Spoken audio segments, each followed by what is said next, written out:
Hey fellas, how's it going? Since you guys responded so well to my How Strong I Stole This video from Hell of a Boss in such a short period of time, I wanted to give you guys another power scaling video sooner rather than later. And what better character to choose from than my favorite character in the Owl House, Hunter the Golden Guard. Now, unsurprisingly, Hunter should be a lot easier to scale than someone like Stolas. Not only has Hunter had tons more screen time in general, but has actually had quite a bit of action scenes on top of that. One of those scenes being my favorite scene in the entire show, actually. If you're new to these types of videos, this is where I take a character from a show I watch, usually a cartoon, to list and calculate their feats just to see how strong they really are. This time around, I need to take a bit of a different approach with Hunter in terms of what he's capable of, because he's one of the few characters in the Owl House that's had access to varying types of magic via a staff. His Golden Guard staff, which had similar magical abilities to Bellows, and of course Flapjack, whose main feat is to give Hunter more speed / teleport him, but is capable of a few other cool things as well. I wanted to clear that up before I get into the nitty gritty because one of these forms is probably going to end up being stronger than the other. Because the Owl House is such a magic-centric show, especially when it comes to fights, the focus on core strength is borderline non-existent, unless you're a member of the Construction Coven, but I still want to go over what I can that isn't related to the artificial magic staff or Flapjack. We've seen that Hunter is a relatively athletic witch for someone his age, being able to keep up with Luz running away from him in the Hunting Talisman episode, notably the light parkour he did around the back of those buildings. Hunter's also shown to have above average durability. For example, during his fight with Amity, he took a point-blank punch from her Abomination Gauntlet,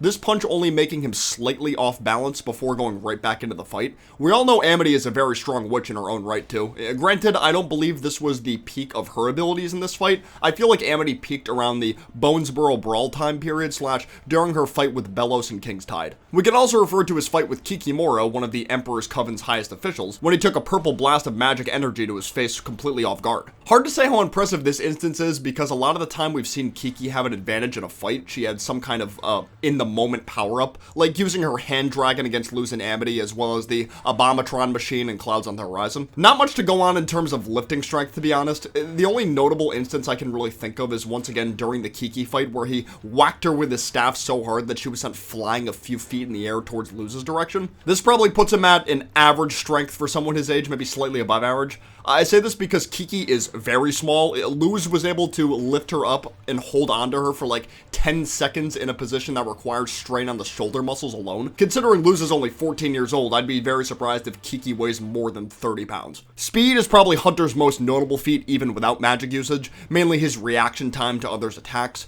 During his fight with Ida and Luz in the Separate Tides episode, Hunter was able to easily evade all of Ida's swings, all the while holding onto his staff with both hands, on top of avoiding Luz's fire glyph attacks without even seeing them coming directly. It just goes to show how intimidating he can be when he's absolutely focused. To throw another example out there, he easily dodged Luz's artificial blast from his old staff. Granted, you could chalk that up to Luz being terrible at using the staff, so perhaps dodging those blasts wasn't as hard as it might have looked to us. Now, onto Hunter's magical capabilities. Although he's technically a powerless witch, I still want to talk about what he can do with these staffs. Starting with his artificial one, of course. Hunter's artificial staff has quite a bit of uses to it. It allows Hunter to teleport, create objects out of thin air, shoot blasts of energy, move parts of the earth, travel underwater, and move at incredibly high speeds. His teleportation / high speed I would put at superhuman level, which ranges from anywhere between traveling at 27.8 miles per hour to 76.7 miles per hour. I think putting it at subsonic would be a bit too generous because subsonic or higher is faster than the eye. And when you consider that Kiki was able to partially react to Hunter during their fight while her vision was blurred, yeah, he's not that fast when using that staff, I'm sorry. When he moved the earth, he was able to lift a large pile of sand as well as Ida and Luz's bodies at the same time with it. The underwater feat in particular is really insane when you think about it because of how the ocean in this dimension works, at least parts of it. As messed up as this is, this guy in theory could create a giant boiling wave to just wipe someone out or multiple people out at once. Hunter himself said certain parts of the Boiling Isles ocean are so hot that even the steam can cause third-degree burns.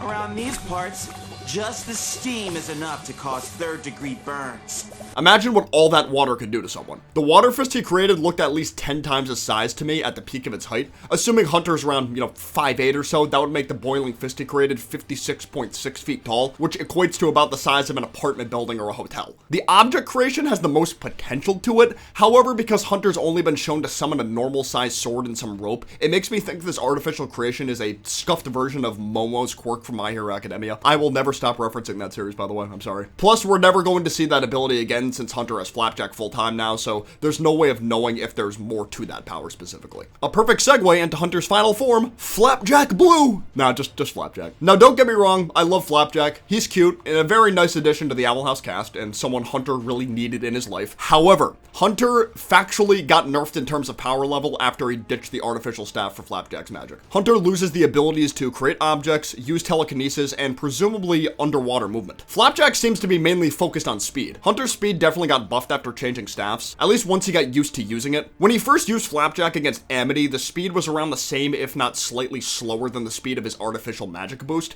Because Amity was able to react to his speed 4 times in a row and still landed a hit on him after that. However, after this, it felt like other characters had a harder time reacting to this movement, which is why I feel like Hunter got faster after fighting Amity. For example, in Any Sport in a Storm, while chasing after Darius's blimp, Darius, a Coven head, wasn't able to react to Hunter appearing on the edge of the blimp. If you watched my Coven's power scaling video, then you know I had Darius ranked very high. Coupled with the fact that just before this, Darius was able to easily react to Skara and Willow's attempts to reach their talisman, all while looking at his phone. Also during Labyrinth runners, Hunter was able to catch tons of people off guard with his speed, mainly Emperor Coven scouts, but also Gus after Hunter suspected the Willow they found to be an imposter. So I'd probably put Hunter's current speed at least subsonic, giving him a minimum speed of 383.6 miles per hour. Hunter still has access to magical blasts and earth-related magic using Flapjack, the magical blasts having the ability to be shot in large bursts and bounce across terrain, with the earth magic being able to form a giant fist strong enough to send Amity flying in the air. Although Hunter didn't technically win this fight, it's still pretty impressive that Hunter was able to go for so long against one of Hexside's top students,